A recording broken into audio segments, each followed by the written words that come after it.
Magandang gabi po sa inyong lahat. Tayo magbabalik ulit dito sa ating munting channel. Ayan. Para mapag-usapan ulit ng coins kung magkano ng kanyang presyo sa ating mga online selling. Isa naman tayong collector guys. Magandang gabi po sa inyong lahat. Ayan. Mayroon na naman tayong pag-uusapang barya guys. Ito po ay barya po. Ayan.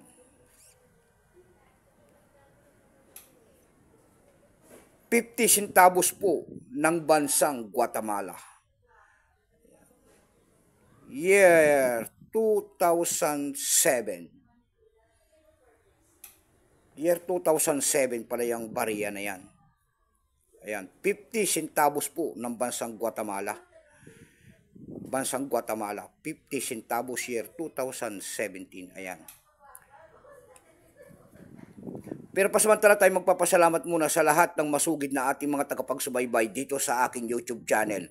Lalo-lalo na po ang aking mga subscriber dyan. Thank you so much sa inyong lahat. Mabuhay po kayo and God bless. Maraming salamat din po sa mga nanonood dyan sa aking FB page. Lahat po na nakapalo sa aking FB page. Thank you so much sa inyong lahat. Mabuhay po kayo and God bless. Yun naman po hindi pa po nakapag-subscribe dito sa aking YouTube channel. Anyayaan ko lang sana kayo at malaking tulong na po ubagay ang inyong magagawa tulad ng pagpindot ng ating subscribe button, like and share para ma-update ko naman kayo sa mga bago ko pang nilalabas na video about coins. Ayan. Ang topic natin po ay coins. Tinitignan natin ang kanilang mga presyo. Ayan. Bago tayo magsimula, kilalanin muna kaya natin ang coins na yan. Ayan. Issue po nito ay Guatemala po. Period po ay Republic 1841 up to date po. Composition yan ay nickel brass. Ayan. Years niyan mula 1998 hanggang 2007. Value nito ay 50 centavos po. Currency Quisal. 1925 up to date po. May bigat lamang itong 5.5 grams. May haba itong 21.5, 25 mm. May kapal po naman itong 1.61 mm. Number 2436. Reference number KM-281. Ito pong year 2007 ito ay 52%. Kung ilang piraso po ang ginawa sa barya na yan, ito po ng Guatemala po, yan po ay 20 million piraso.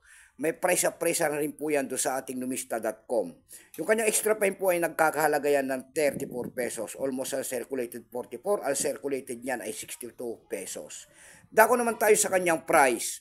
Doon sa ating ebay.com po, mayroon tayo nakita nagbebenta nito ng $15. Ayan. Nasundan po ito ng $14.24. Meron na rin tayo nakita doon nagbebenta nito ng $12.93.